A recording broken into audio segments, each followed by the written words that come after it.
First, let's pay homage to the lineage gurus. Homage to the Venerable Monk Liao Ming. Homage to Master Sakya Zeng Kung.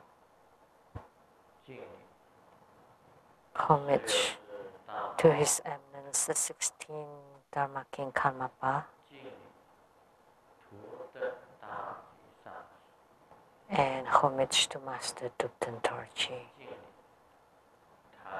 Homage to the 3 jewels on the altar.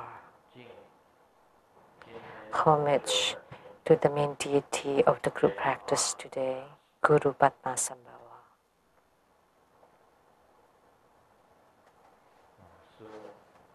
Sumo, all Dharma masters, Dharma educators, Dharma teachers, Dharma instructors, Dharma assistants, temple directors, fellow disciples present here and over the internet, our participating VIPs today, from the Ministry of Foreign Affairs of Taiwan, Secretary General Daniel Liao's wife, Dharma Sister Judy,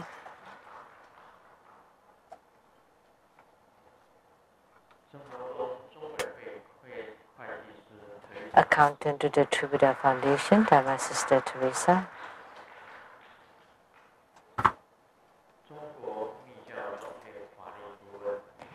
and the law advisor to the True Buddha Tantayana Association of Taiwan, Mr. Lu Wenxiang,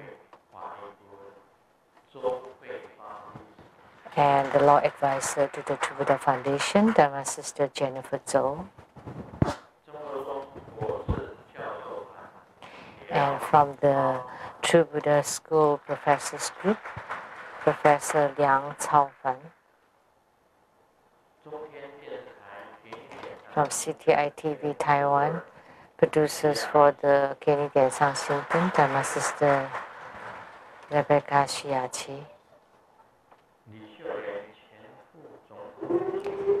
Assistant to the former Vice President Li Xiulian and the PR Director of the International Businesswomen Association, Dharma Sister Chue Huiling.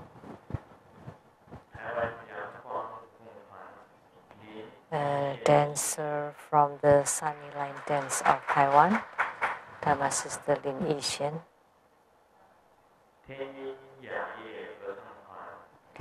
And from the Tianyin Yaye choir group, Dharma Brother Ge and Dharma Sister Lin. And an artist from Vancouver, Dharma Brother Chen.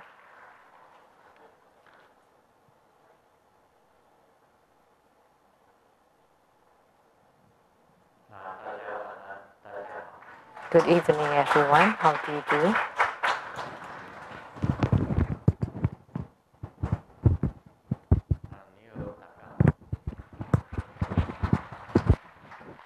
Cantonese.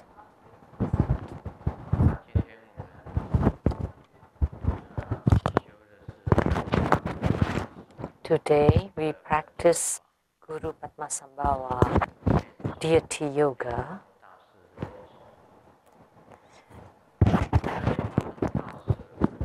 The chanting deity yoga practice of Guru Padmasambhava.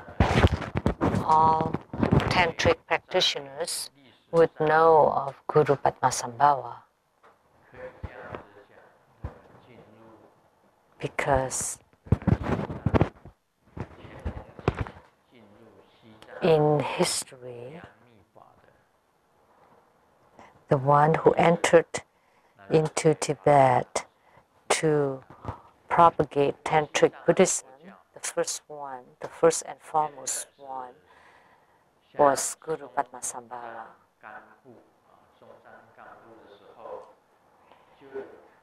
At the time of King Songtsen Gampo, Buddhism has existed. At that time, Songzan Ganpo married Princess Wenceng from Tang Dynasty, and she brought Buddhism into Tibet. And he also married a Nepalese princess called Cizun. Princess Cizun. She was also a Buddhist. The two of them were also Buddhist. When Princess Wenceng entered into Tibet, she brought with her a statue of Sakyamuni Buddha. And that statue now was enshrined at the little Zhao temple, 小赵寺. So the 7-year-old, an image of Sakyamuni Buddha, 7-year-old Sakyamuni Buddha. And that statue is very famous in Tibet. When Buddhism was brought into Tibet, it didn't go very smoothly because the local religion of Tibet, the Bonpo tradition, at that time, other than the king of Tibet and the ministers, were the great tusi, which means they have money and they have power.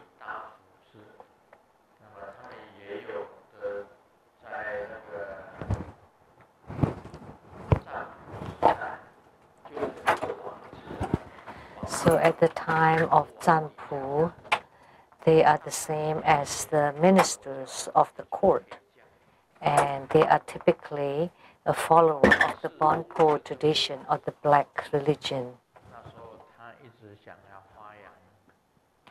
And at the time of King Trizong Dzogchen, he wanted to propagate Buddhism, so he invited Santaraksita or Master Jingming from India. And Santaraksita, Jihu or Master Jingming,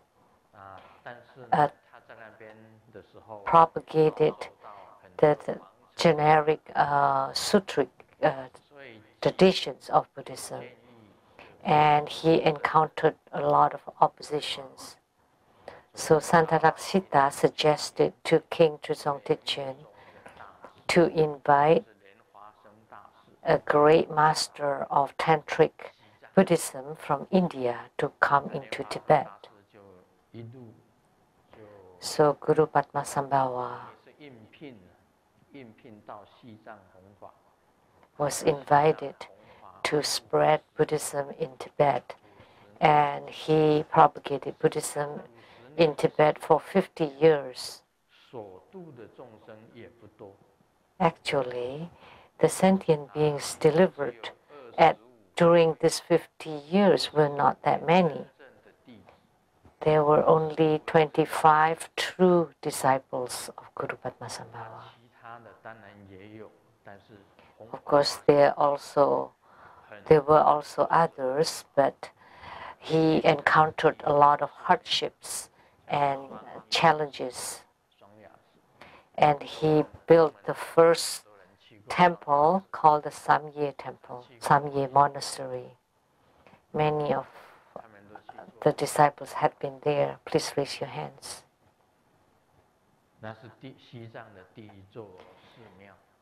That was the first temple in Tibet. It was built by the King Trizong Dzogchen, Santaraksita, and Guru Padmasambhava.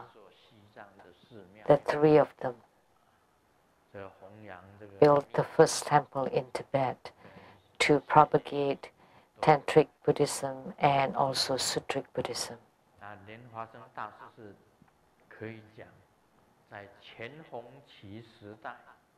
Guru Padmasambhava,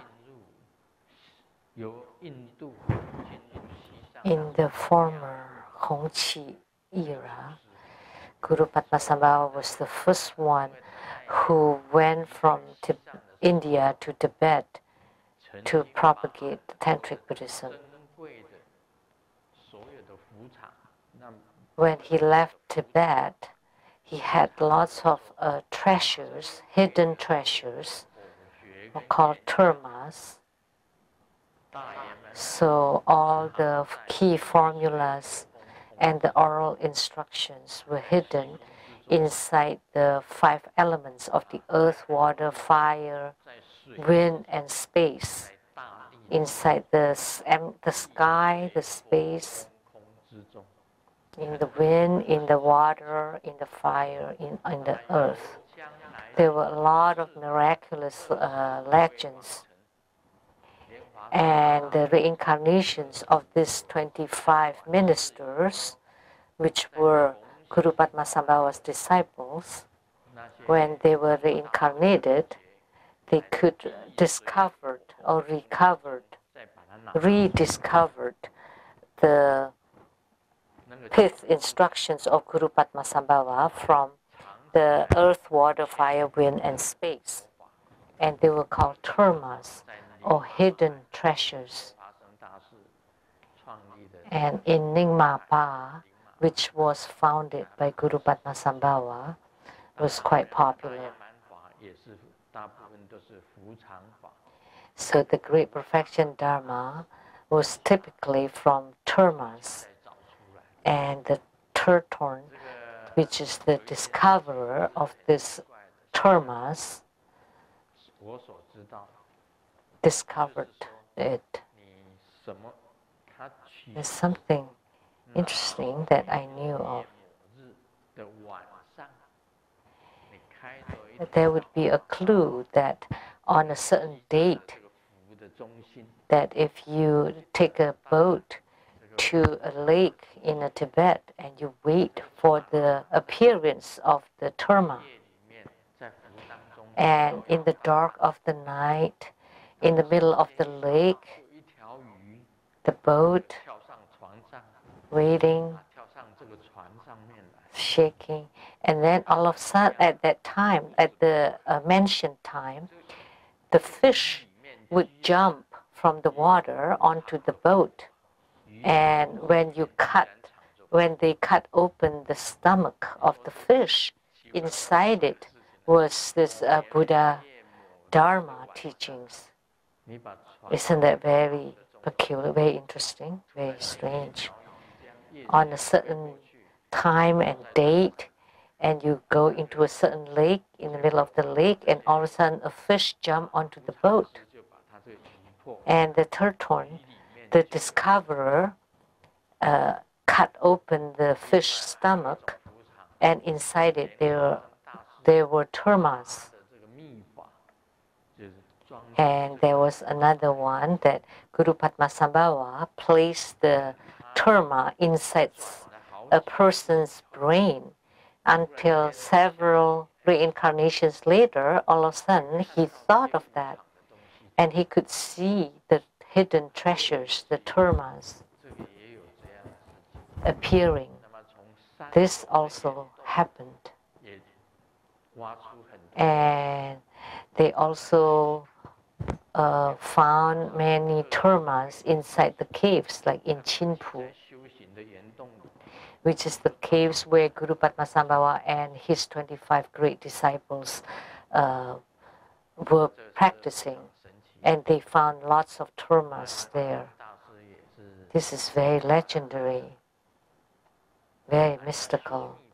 And Guru Padmasambhava primarily said, if you want to practice Tantric Buddhism, first you need to respect and honor the Guru. And then you would treasure the Dharma.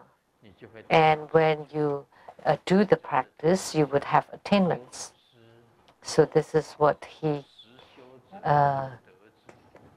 left with us, is that respect the Guru, treasure the Dharma, and realize the Dharma.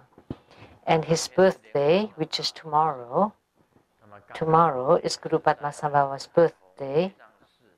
And at Rainbow Temple, we have Guru Padmasambhava Homa, fire offering ceremony. What a coincidence. It was arranged intentionally. And we hope that he would show miracles, because we perform Homa on his birthday, or you perform Guru Padmasambhava practice on his birthday. It's the same as 100 times, like 100 homas or 100 deity yogas that you do. If you do it on his birthday, you have 100 times merits. So it's up to you whether you want to become the primary supplicants or not. But if you become the primary supplicant, then you would gain 100 times of the merits. If you don't want to become primary supplicant, it is up to you. Because you have faith and destiny. It's your luck, then you would get it. If you don't have it in your faith, then you would not have it. If it is in your destiny, then it would come to you naturally. But if you don't, there's no need to force upon it. So if it's not in your destiny, then you don't need to become primary supplicant.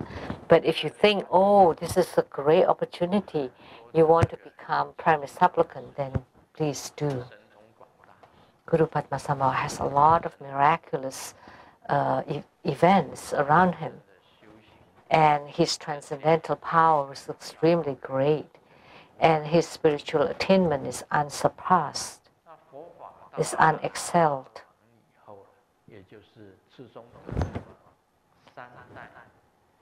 So, King at the time of King Langtama, which is 3 generations after King Trisong Dzogchen, he wiped out all Buddhism from Tibet. So that's the reason why Guru Padmasambhava wanted to hide these treasures. Because if he did not hide the Buddha Dharma treasures, then Buddhism would have been totally eradicated by King Langtama. Because the king prohibited the practice of Buddhism and forced the Sangha members to go back into the stay-home life. And it lasted 200 to 300 years. So that's why Buddhism entered into a lay practices. So all Buddhists were just lay practitioners. So that's why a lot of Buddha Dharma stayed with laity and not in the renunciates. That's why even the ladies can become masters. That's why the same with me. I had ordained some masters, some ladies to be masters.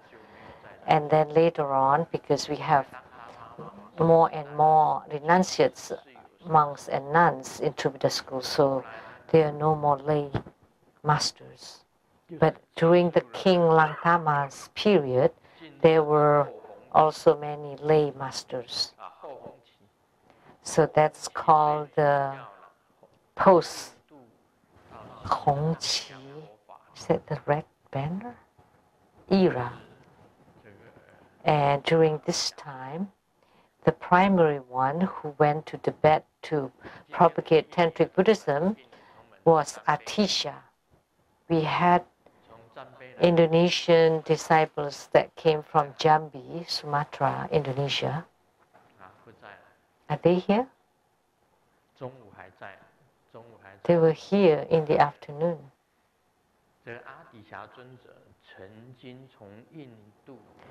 So, the Venerable Atisha left India and then went through Sri Lanka to Jambi of Indonesia and to pay respect to Dharma Kirti or Sarlingpa for Buddha Dharma. That's his guru. So Guru Sarlingpa taught him the Green Tara and many other Dharma practices to Atisha. And then he went back to India and became the great guru of Buddhism.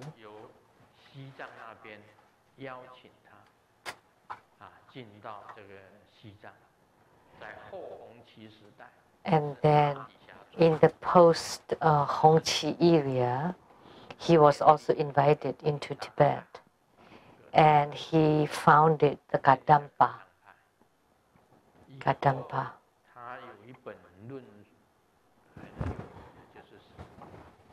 And then later on, he wrote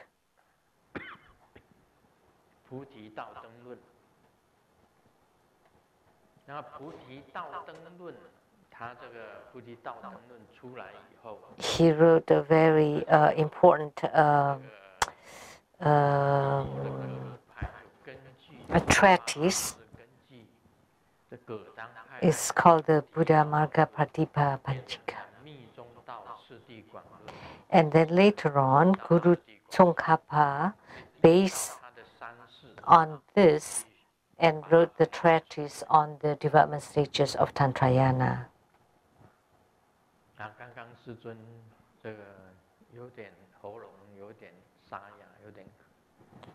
And just now, Grandmaster's throat is a little bit hoarse and cough a little bit because when I got onto this Dharma throne, I did my practice of the longevity and rejuvenation practice. And as soon as I do that practice, then there would be obstructions and then I would start to cough. If I don't do that practice, I will not cough. So this is also cause and effect. If I'm supposed to cough, let it cough. If I'm not coughing, I'm not coughing. As soon as I perform this practice of the longevity and rejuvenation with the long gazing, then I would cough. Here, there is cause and effect. So Guru Padmasambhava was born on a lotus blossom at the Dhanakosha lake or sea. And there was a king. As he was traveling, he saw Guru Padmasambhava and brought him back to the palace.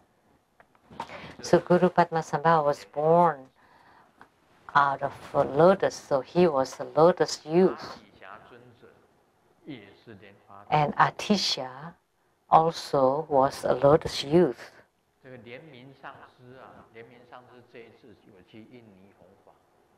Master Lianming went to Indonesia to propagate Buddha Dharma, and he went to Borobudur. And he went there. He went to Borobudur and looked very carefully the sculptures on the stupa on the Borobudur, and he discovered lotus youth Padmakumara there at the Candi Borobudur of Indonesia.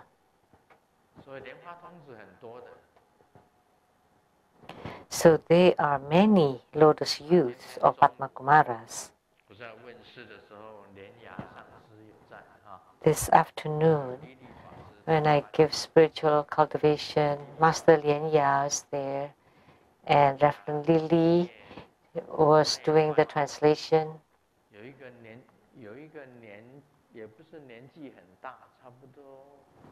Someone about what age? Is that person here? The person who asked for spiritual consultation this noon? Not here anymore? Whatever. At 5 p.m., he came to ask me. He said that in his dream, where did he live? He lived in Seattle.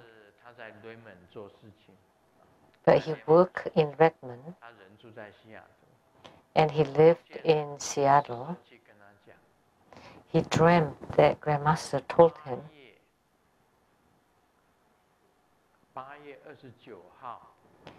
on August 29th, you should come to Seattle Lechang Temple.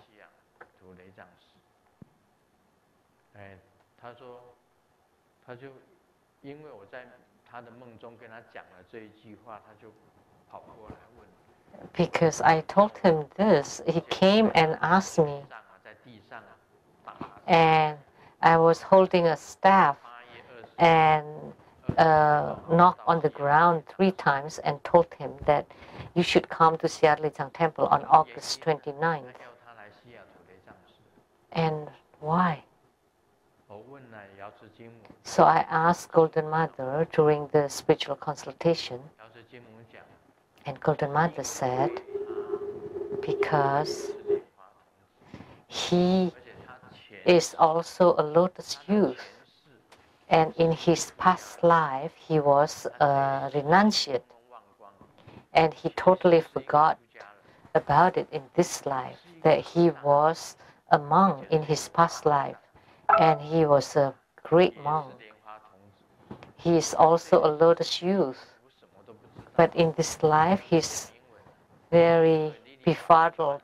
He could only speak English, and Reverend Lily did the translation and not very well. So I added and corrected her, and Linya heard it. See? A great monk in his past life who's also a lotus youth, and next Saturday it would be a Padma Kumara practice, lotus youth. Oh, but it has been changed to Golden Mother.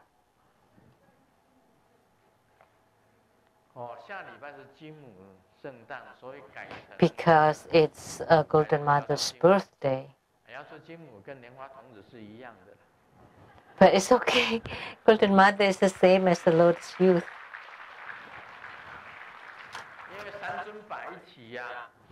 Because they are placed at the same position. Golden Mother, Lotus Youth, and Donghua Dijun.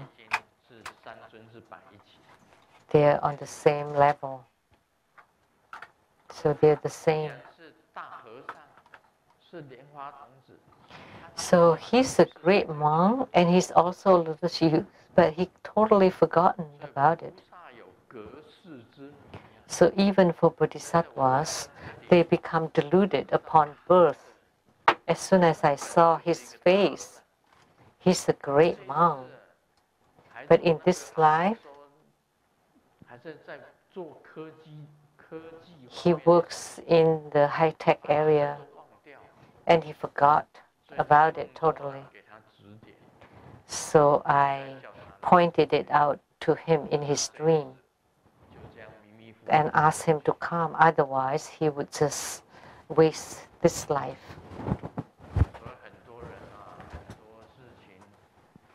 So for a lot of people, they're just very confused and befuddled and forgotten totally. So even for bodhisattvas, even when you were a great bodhisattva, As soon as you're being reborn in the Saha world, you've totally forgotten about it. You don't even know that you were a great bodhisattva before, in the past life. Now, let's continue on the Great Perfection Dharma.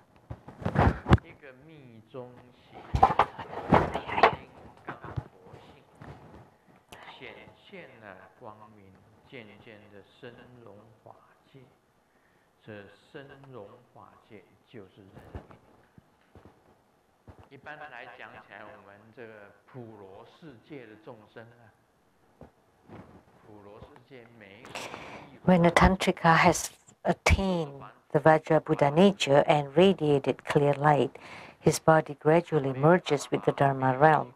This fusion with the Dharma realm is called Renyun. So, you are ordinary beings, even when he's cultivated spiritually, before you reach that realm, you're still an ordinary people when you don't have any attainments and that they haven't gained enlightenment, that they don't have any spiritual experiences, they haven't gained any spiritual or yogic union or responses. So they're still a mundane, ordinary people.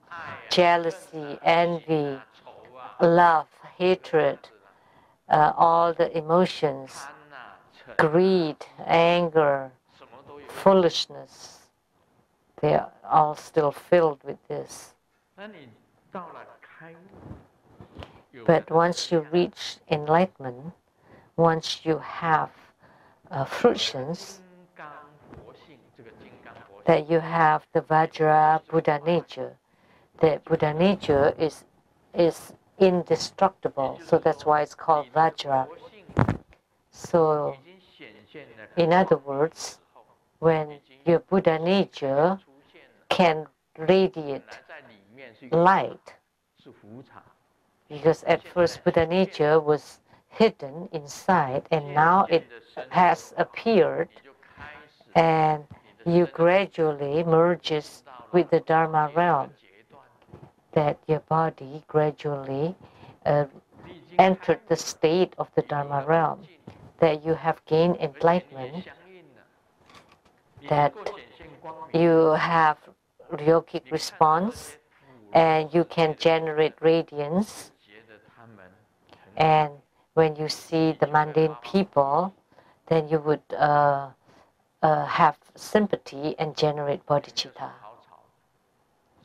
There's nothing to argue about. What for arguing with them? There's nothing to hate for. There's nothing to be jealous for. There's nothing to be envious for.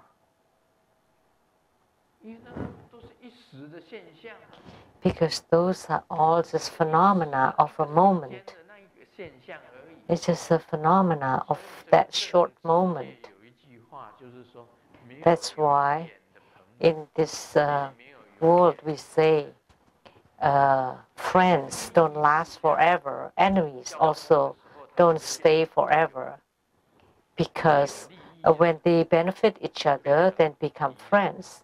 When there's no benefits left, then they become enemies. In politics, that's what they say. Friends or enemies don't last forever. The same for human beings. Everything is just a phenomena of a very short period of time. Why are you so obsessed by it? Why are you so attached to it?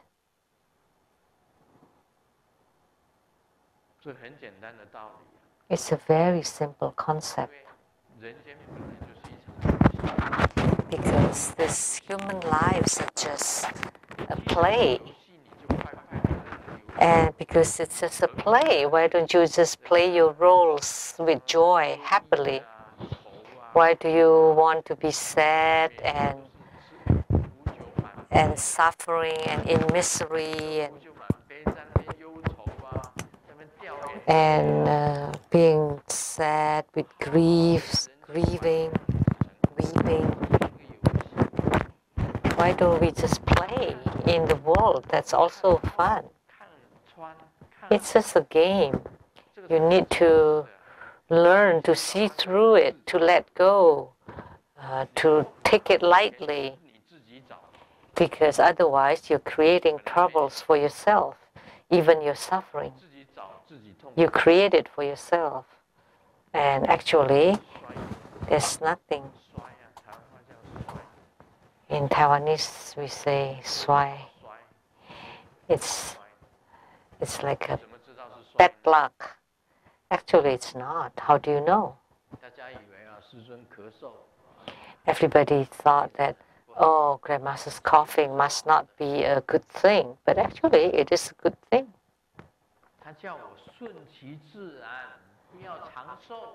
They asked me to just be natural. There's no need to live a long life.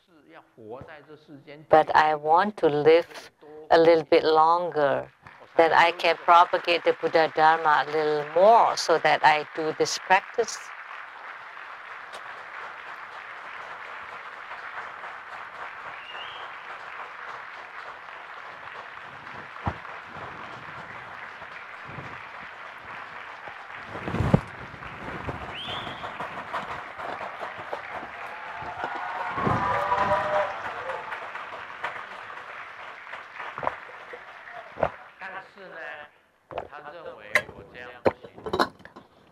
But this one being said that, no, that's not good. Just be natural. You don't need to be living a long life. So she always obstructs me every time I do this practice to make me cough, so I cannot perform this practice. So someone who has radiated clear light would know everything, and then his or her body would merge with the radiance. And once you gain this radiance, you can be Ren. You can just be spontaneous at manifesting everything at will with mastery. In the old time, robbery is like this.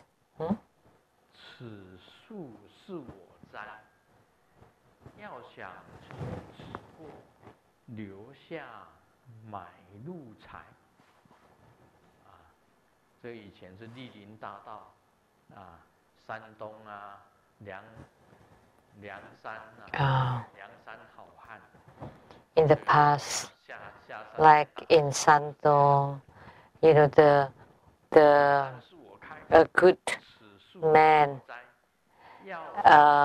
came down the mountain to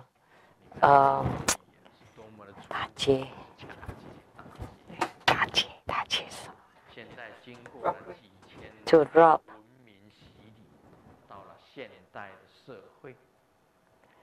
And this is talking about the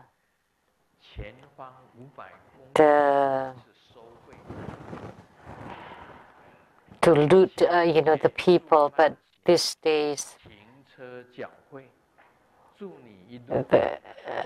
it's like in the highway for the toll, paying toll.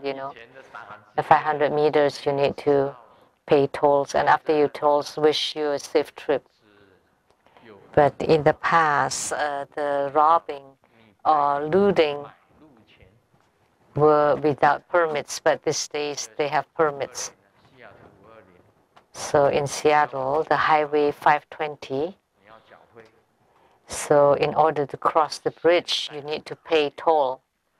So that's the modern day looting in Taiwan's highway. At a certain point, they would ask you to pay for the toll electronically.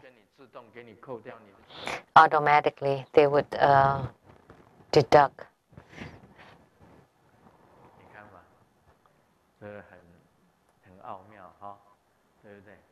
So that's amazing, right? A lot of things. If you have light inside your heart, and when your heart is merging with the Dharma realm, then you can see that, oh, it turns out to be like this. Like in Taiwan, the person who killed in the public transport, he had no permit, no license to kill. But the wars these days are licensed, with license. If you are a military man and wars between countries, they have license. So killing is not a crime then.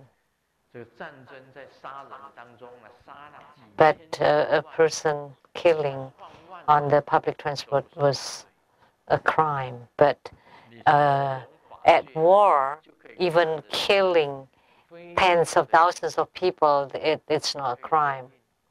Once your body merges with the Dharma realm, you would be able to see clearly. Then you can Ren Yun, look at the subtle world. So you can see all the legal killings happening, and it is legal.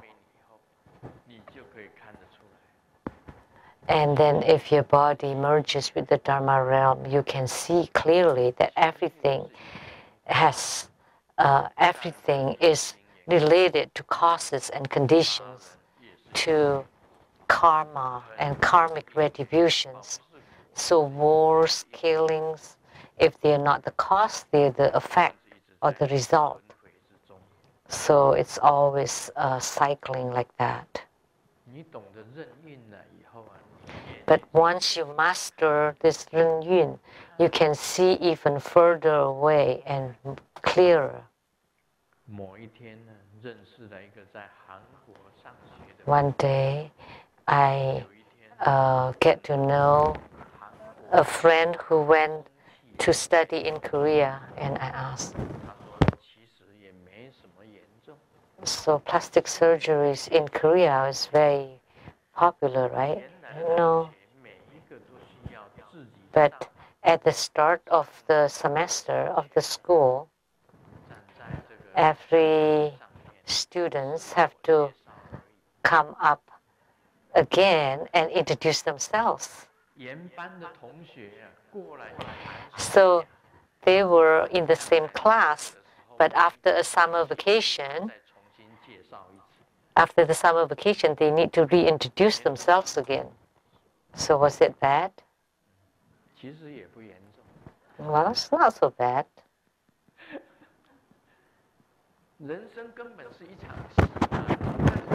Because human life is just a game, right? It's just a play. If you see, if they're quite common, then it's no big deal. Grandmaster too wants to have some plastic surgery, but there's some parts that cannot be fixed, like my height. Well, actually, it can. Well, maybe spend a few years and to connect bones, and then to let the flesh grow, and then become tall. Then it becomes tall, handsome, and rich. And from 70 to become 20, to become young.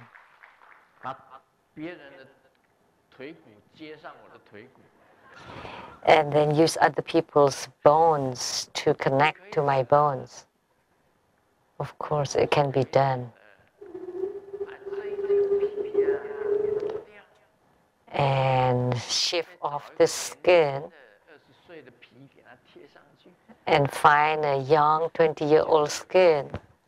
But there's no need. You can just use the skin of our behind because that skin is rarely used. So you can just paste your own skin on your own face. Then you became very fair and soft and became extravagant. So young, rich, handsome and rich. I want to change it so my ears would become longer, add some pig's ears here, and a very kind and compassionate brow and eyes. And the nose is quite good. And Amitabha's lips are also beautiful. The nose.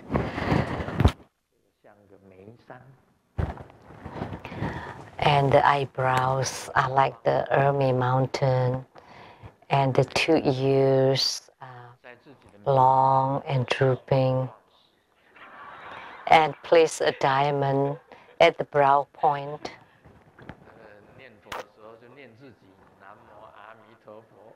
So when I recite the Buddha, I recite myself, Namo Amitabha. So that would be nice. Very dignified and very kind. Because now when I chant Amitabha, I would visualize Amitabha. Now I can visualize myself. Human life is just a game. It's just a play. It's fun. So let's play. Let's continue to play in this human world. Don't be afflicted. Don't suffer. Wouldn't that be good?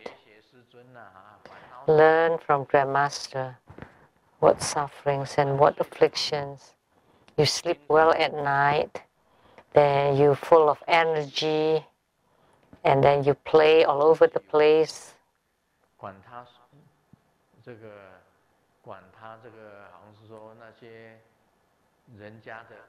You don't care.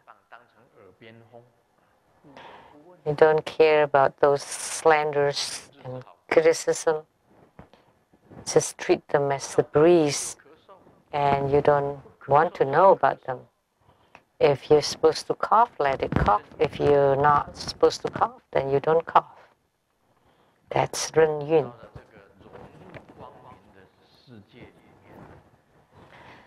So when you have merged with the Dharma realm of radiance, then Buddha nature appears. And what you see of the world is different from what the mundane beings. So holy beings are different from the mundane beings and different from Buddhas and Bodhisattvas. Actually, they're the same, but your Buddha nature has not appeared, but others' Buddha nature have appeared. The husband asked the wife, "Oh, where's my leather shoes under the bed? Oh, that's too old. I threw them out." And the husband kept asking, "Where did you throw them? It's still good. I can still use. We need to be frugal so that we can have a good life. I need to get them back." And the wife said, "No, don't need to find them because I have taken out the money inside them."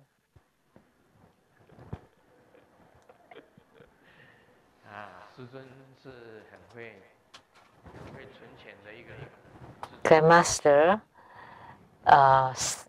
is very good at saving money, at savings.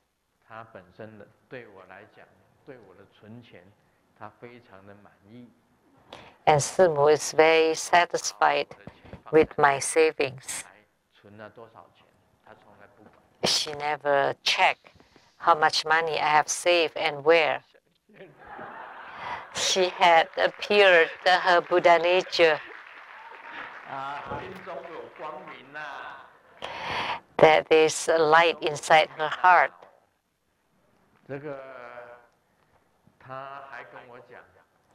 And she told me How much money do you need? I will give it to you. And I thought, although Buddha nature has appeared, but it couldn't be that good. I never get money from her, even when she said that she would give the money to me. I naturally would have earnings. I have my own money. Actually, Simu also knows where I save them. I place them here and there. Not the money, but my keys. When she found out where I placed my keys, I would change. I would hid them somewhere else. So it's just a game, right? Money is also a game too. If it's supposed to be yours, it would be yours. If it's not, then it would not be yours. What use is there to hide the money? I may not get to use them. Grandmaster in Taiwan only spend money to buy water. In America,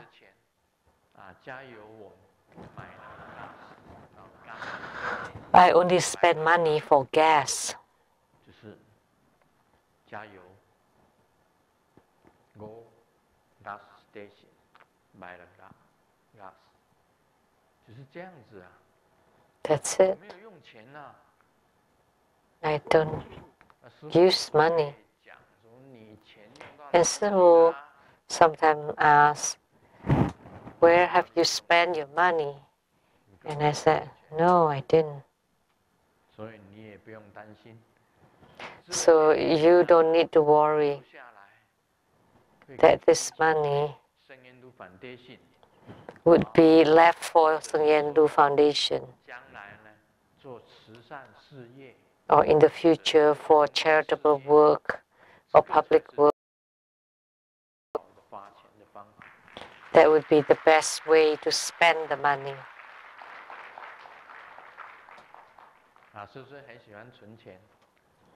Grandmaster loves to save money. And in the middle of the night, I wake up and I check if the money is still there.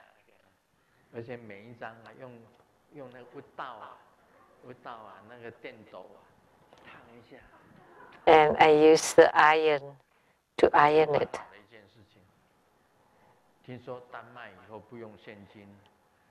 Because I heard, like in Denmark, they will not use cash anymore. They just use credit cards. Well, I would be scared if America or Taiwan only use cards, only use online computer. That, you know, how I give you money back and forth, you to me. Then I would start to worry. But at that time, maybe I will not be afflicted because I will not be in the world anymore. At those times, you don't need any cash anymore. You just use computer, use cards. And the banks don't need to open. You just swipe it and the money would go into the bank. When that time comes, we don't need to, because the money is all in the computer. So it's just a game. Money is also a kind of game. You need to take it lightly. No big deal.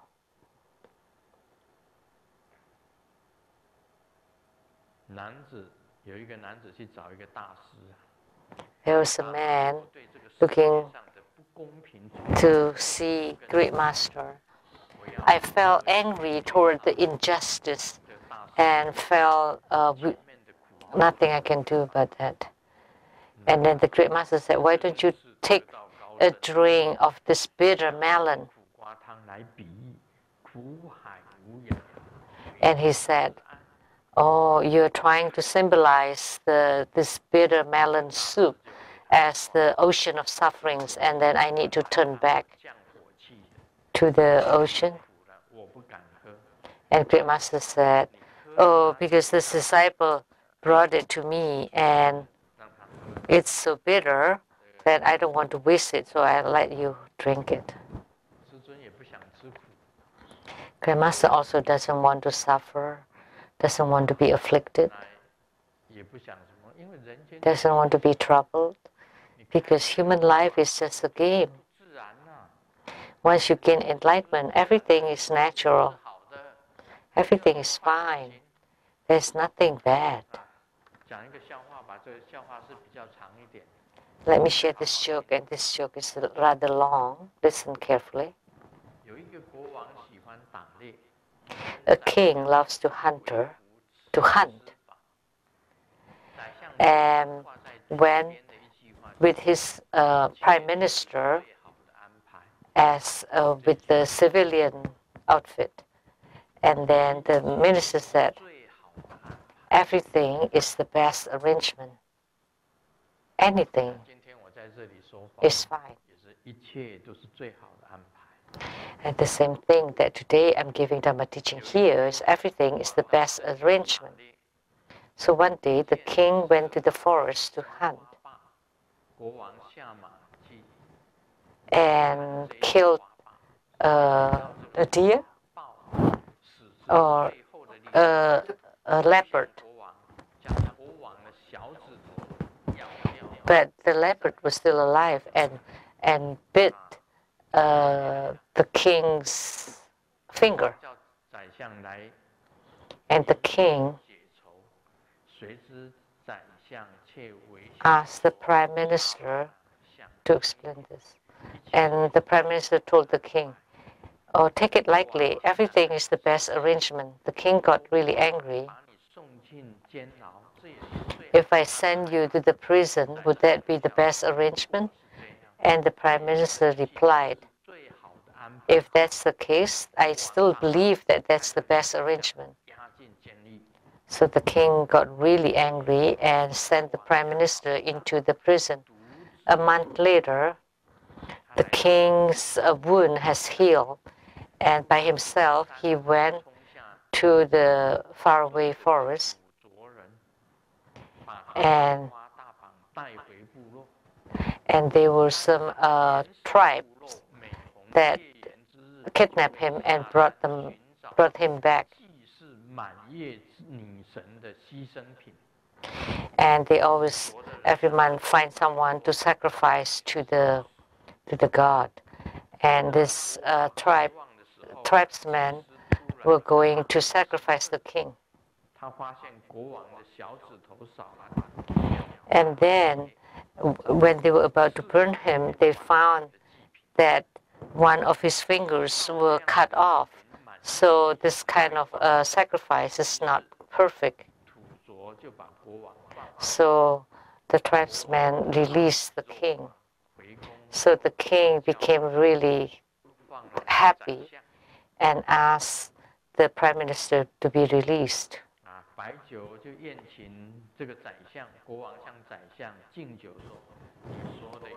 And then the king toasted to the prime minister that what you said was right, that everything is the best arrangement.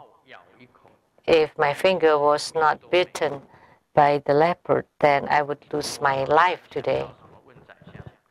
And then the king suddenly asked prime minister, but you had to stay in prison for 1 month in the prison. And the prime minister drank a sip.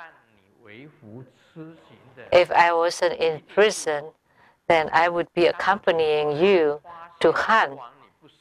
And when the tribesmen found out that you are not appropriate for the sacrifice, then that would be my turn. And the king laughed and said, well, then it is right that everything is the best arrangement. 这个笑话像我们这个中国的我们古时候的一个 This joke for 叫塞翁嘛，塞翁嘛，塞翁。there's a saying in the ancient Chinese that 以前小的时候 losing the horse is not necessarily the worst thing. When I was young, I saw that 一切都是塞翁。塞翁嘛。我家有几个字掉了，我父亲掉了。 There were these words carved 这是最好 in the house. That was carved by my father, but he didn't know that that was the best arrangement. The fact that I was born into that family was also the best arrangement. 一切都是最好的安排。 Everything is the best arrangement. 人生就是塞翁嘛。 That human life is like 塞翁啊， the man losing a horse. 他每天很忧愁。 The man lost a horse and he was really sad every 带回 day. 来一匹母马， And not long, the horse brought back 太好了。 a colt brought back a female, the female horse, a mare. And then 摔断 his son 就是从 rode on the horse 腿都 and fell and broke his leg. 这个塞翁又开始忧愁了。 And the man 欢喜说 became sad 带来 again, 匹马回来， that he was just happy having another horse. Now his son broke his leg and he became sad. 村子的 And then there was war, 全部去当兵 and all the men was 当兵， being drafted into 高兴。 the war. And his son, because he broke his leg, was not drafted, so he became happy. And all the men died in the war. 就是他的儿子， And so in the village, only his son 主动嫁给他。 left, only one man, so all the women married him. 这塞翁失马，是不是啊？ So that's the story of the man losing the horse, his horse. So everything is the best arrangement. What are you worried about? There's no need to worry. 所有烦恼通通都没有。 So you have no worries whatsoever. And even all the sufferings are the best 最 arrangements. 好的安排。 Both sufferings and happiness are the best arrangements. 跟乐是相等。 If you can say that sufferings and happiness are the same, are equal, 烦恼也就是 that afflictions is also poverty, or enlightenment, and that the Buddha is also Mara, no 这个 big 时 deal. 候你到了这一种境界，就深 When you reach that kind of realm, it's your body is merging with the Dharma realm, and then you can renyun. 你没 You 有 can spontaneously manifesting at will and do as you pleases with mastery. But if you don't have such a concept, then you're just a mundane being. 已经超 But 人一等了。 if you have such outlook, then you're above the mundane people, 唵嘛呢叭咪吽。 several levels. 非常感谢圣真的 Then 慧法 you are the 唱诵组者 superior holy person. 法务活动向大家报告。